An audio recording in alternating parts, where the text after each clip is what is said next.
We live in a world of abundance, by far the most advanced times in the history of mankind. But the same system that grants us all of our achievements is built on a shaky foundation.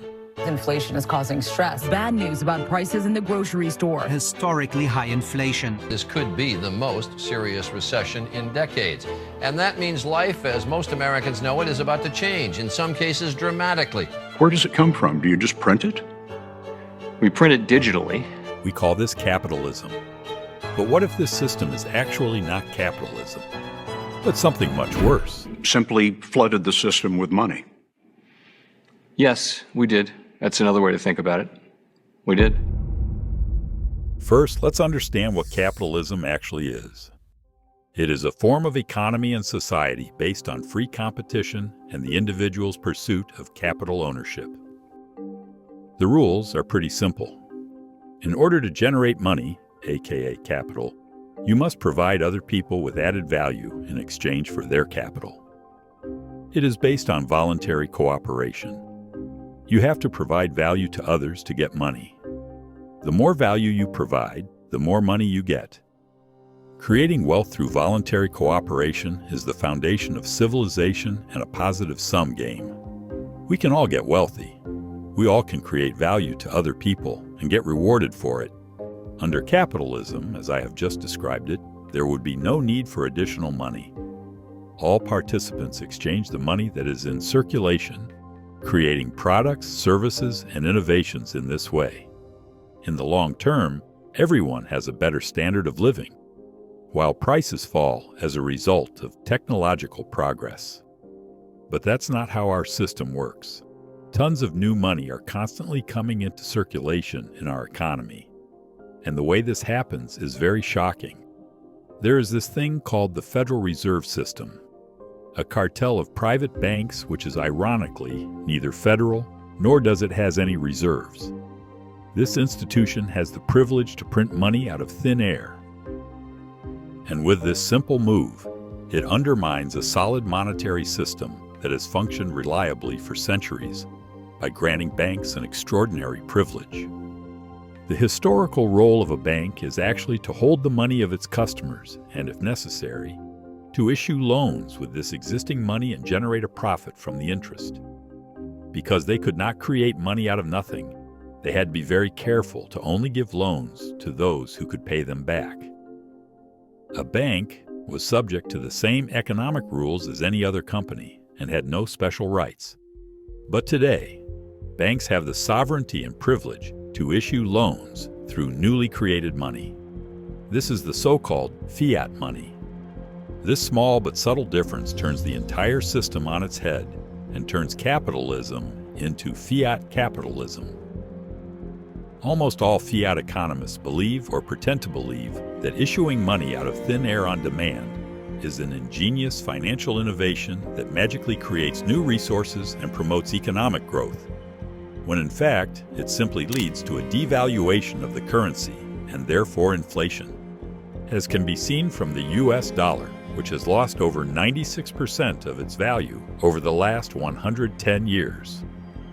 Over the last 25 years, the U.S. money supply has grown 177 percentage points more than the economy, which explains why, despite rising wages on paper, more and more Americans struggle to afford housing, food, and health care. The dollar amount may go up, but the real value, what it can actually buy, continues to shrink. In a free market economy, this financial innovation, issuing loans with money that you don't even own, would end in catastrophic bankruptcy for any bank that tried this innovation. But state protection allows banks to privatize their profits while socializing their losses. As soon as a systemically important bank that is too big to fail begins to falter, the central bank is immediately on hand to provide it with new money. The message to the banks is as follows: become so huge that if you fail, you will bring everyone else down with you so that we have a reason to save you. This is what happened in the financial crisis 2008. The Fed is a private bank cartel created by Congress. Congress and the President would be needed to dismantle it. The problem is that the Fed is Congress and the President's drug dealer. they would both have to kick their habit of excessive money printing. And if you have been an addict for over 50 years, it's a pretty damn hard habit to kick. The money printer is a particularly dangerous tool in the hands of modern democratic governments facing constant re-election pressure. Because if you want to stop the money printing, you will risk temporary withdrawal symptoms that jeopardize your short-term re-election, but are better for society in the long run. In a world with a sound money, government would be required to do the same thing that every institution and individual in human history has had to do: accumulate capital before spending capital. But with the money printer, government can play God by taking on trillions of debt. The current national debt is over $36 trillion. To put this into perspective, if you made $1 every second, you'd be a millionaire in just 12 days. At that same rate, you'd become a billionaire in 31 years. And to reach $1 trillion, it would take you 31,000 years. But don't worry, they've got it all under control. The plan is to borrow forever, print forever, and hope no one notices the house is on fire. After all, inflation is just transitory. Debt ceilings are just suggestions, and the dollar will always be strong. Well, until it isn't. This development is accompanied by the pseudo-intellectual argument that we need more money in the economy. But this is simply not true. The demand for money is always higher than the supply, because people want more things than they produce, and because wanting is much easier than producing. An increase in the supply of money or credit will not increase the stock of productive assets any more than an increase in the number of tickets printed for a soccer stadium will increase the capacity of the stadium. Printing tickets in excess of the stadium's capacity would lead to more spectators than seats and to a conflict over these seats. But under no conceivable circumstances can it lead to an increase in the number of seats. To have more seats, you have to build or produce more seats. This requires the use of labor and resources that are inherently limited. In a healthy free market economy, those who have earned money beforehand by providing value to others and save this money afterwards have access to this labor and resources. Productive participants have access to it as long as they use their economic energy wisely and continue to keep serving others. But in a fiat economy, those who have access to newly created money can gain an advantage. This results in a redistribution from effective and productive participants to less effective and less productive participants. Money is the medium for the communication of information in a market economy.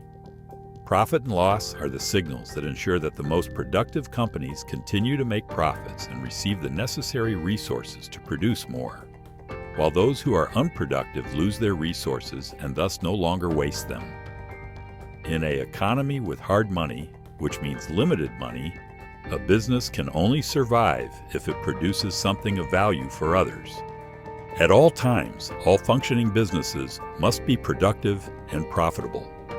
When money is controlled by governments and central banks, this process is perverted and the profit and loss mechanism is sabotaged.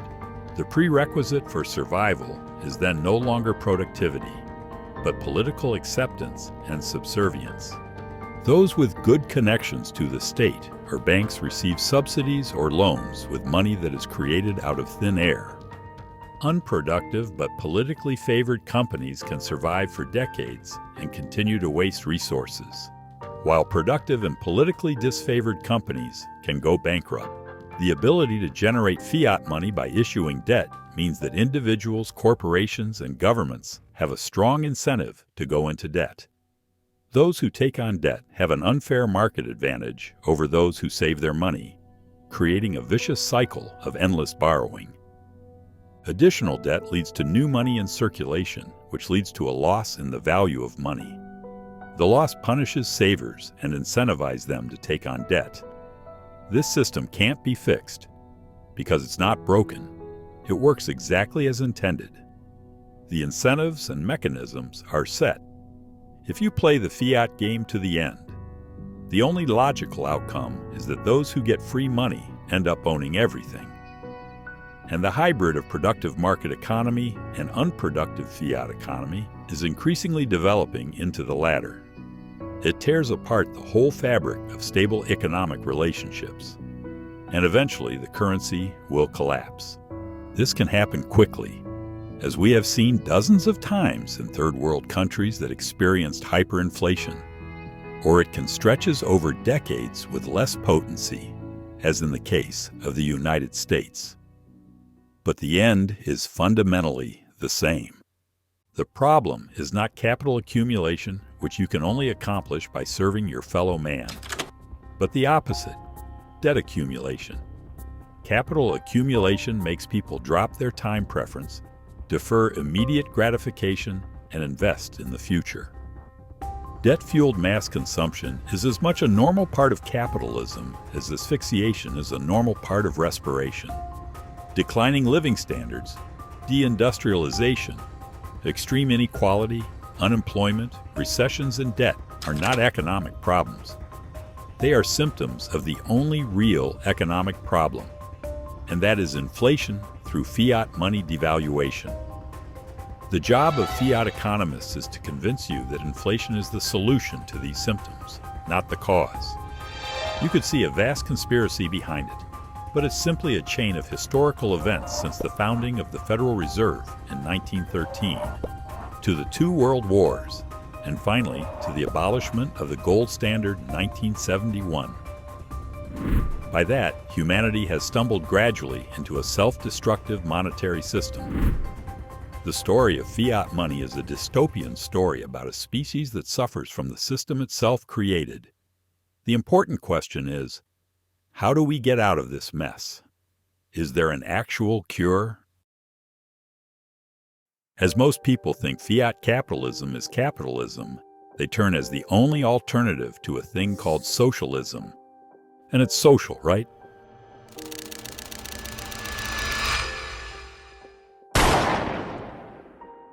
Well, history tells another story. But let's take a deeper look into the work of the forefather of this ideology. In Karl Marx's Communist Manifest, his 5th measure is the following: centralization of credit in the hands of the state by means of a national bank with state capital and an exclusive monopoly. Does this sound familiar to you? Karl Marx's dream, at least part of it, has come true. The greatest trick propagandists ever pulled was calling the deranged, mutated economic system with centralized credit money capitalism, so that all the inevitable and catastrophic failures are blamed on capitalism, necessitating for more centralized so-called solutions. These government solutions are usually as bad as the problem itself, or even worse, even if the side effects only come to light after years or decades. As the economist Thomas Sowell said, "It is hard to imagine a more stupid or more dangerous way of making decisions than by putting those decisions in the hands of people who pay no price for being wrong." And on the other hand, freedom in the market allows people to make their own choices and to live with the consequences. The most important market of all is not free, the market for money. When did you decide to use fiat money? You didn't. You were born into this system, a system which is fundamentally anti-human. The right to life is the source of all rights, and the right to property is their only implementation. Without property rights, no other rights are possible. Since man has to sustain his life by his own effort, the man who has no right to the product of his effort has no means to sustain his life. Ayn Rand. If you cannot own the fruits of your own labor, you are a slave. If you want to take other people's fruits away, you are a tyrant. Socialism is tyrannical because it steals people's wealth. The fiat system is tyrannical because it steals people's wealth hideously through inflation via money printing. Humans are naturally greedy, competitive, and selfish. A free market society turns these attributes into a good thing, because the only way you profit is by providing value to others. Fiat money in politics is a status game. They subvert this value game by offering the players the option to acquire economic energy through theft of everyone who is holding the currency by taking on debt.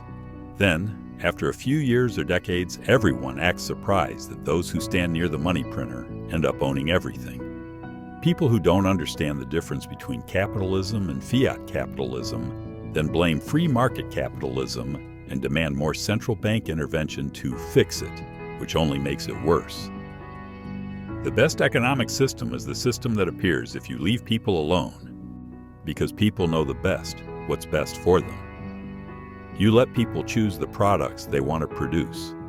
You let people choose the products they want to buy. And most important, you let people choose the money they want to use. No one invented capitalism. Capitalism is what free people do naturally, exchange goods and services for their own benefit, using money as a medium of exchange and store of value. Human progress is intertwined with us finding harder monies, from cattle to salt to seashells to metals. We've constantly progressed by moving to the more limited money, allowing us more reliable ways for providing for the future, making us more future-oriented. This culminated with gold becoming the whole world's only money by the end of the 19th century, with annual supply growth of approximately 2%. Everyone on Earth could save in gold without fear of inflation. A century of human catastrophe followed when governments banned the monetary use of gold and replaced it with their fiat credit, whose supply increases at approximately 14% per year. Saving became unattainable and the future more uncertain. Time preference rose as people became more present-oriented, and governments had infinite spending power at the expense of their serfs. Forcing people to use a money that makes them poor is evil. Then forcing people to give the money they have left to a bureaucratic apparatus which supposedly wants to help society, which is only necessary in the first place because the money people are forced to use make them poor, is no better. What about we stop doing this? Now let's get utopian for a minute. Imagine a world where people can choose the money they want to use. Now, imagine a money that's supply is fixed, impossible to increase, with fixed and transparent economic rules that you can store in your head or wherever you want, that appreciates in value across time because it cannot be diluted by a central entity. A money that is truly capitalistic. This money exists and it's called Bitcoin. Life is not supposed to have such easy shortcuts. But this only seems spectacularly easy because we've spent a century using money that's optimized for government criminals to rob you and gaslight you into believing life just has to get more expensive and saving is futile. You must keep working harder forever and become a part-time hedge fund manager just to keep the wealth you've already earned from work. If it wasn't for fiat larceny, everything would be always getting cheaper and saving would be an effective way to provide for your future. It isn't that Bitcoin is too good to be true. It's just that it kills fiat parasitism, and that is the world's biggest problem. If you and everyone you knew spent your entire lives sick from parasites, an anti-parasitic pill will seem like a magic pill. If parasites could write your textbooks and newspapers, they'd call the anti-parasitic pill an unworkable utopian fantasy. The same unworkable utopian fantasy like electricity, or the internet, or reusable rockets. Each individual can decide for themselves whether or not they want to take advantage of this opportunity. Either way, Bitcoin and fiat money showcase us the two extremes of how to structure the society and economy. You can either let people do what they want with what they own, or you don't. If your idea is so good that you have to force it on people, you prove that your idea is actually not as good as you think. The only reason it could possibly bother you that people do what they want without coercion is that you are a sociopathic megalomaniac fantasizing about enslaving others. If you feel threatened by people wanting to be left alone, you're probably not the good guy. Bitcoin gives an opportunity to those who want to re-enter into capitalism. For all those who believe that voluntary cooperation is the foundation of civilization. And for all those who believe that coercion is the root of all evil.